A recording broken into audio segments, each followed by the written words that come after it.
বাবা, এটা কে? বলো, আমি কে বলো? তোমাদের বৌমা। আমাদের বৌমা। আসবেন না, কাছে আসবেন না। বাবা, তুই যে বিয়ে করেছিস এই কথাটা তো আমাদেরকে বলিসনি বাবা। আচ্ছা বাদ দাও না, বলেনি তাতে কি হয়েছে, বনিয়ে তো বাসায় চলে এসেছে। বৌমা চলো ঘরে চলো। এই ঘরে আমি?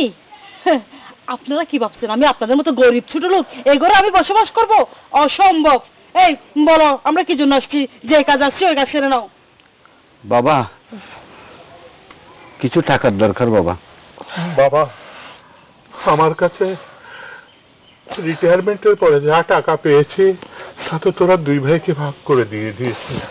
তোরা বিদেশে যাবি, উন্নত লেখাপড়া করবি, আরো বড় মানুষের মতো মানুষ হবি।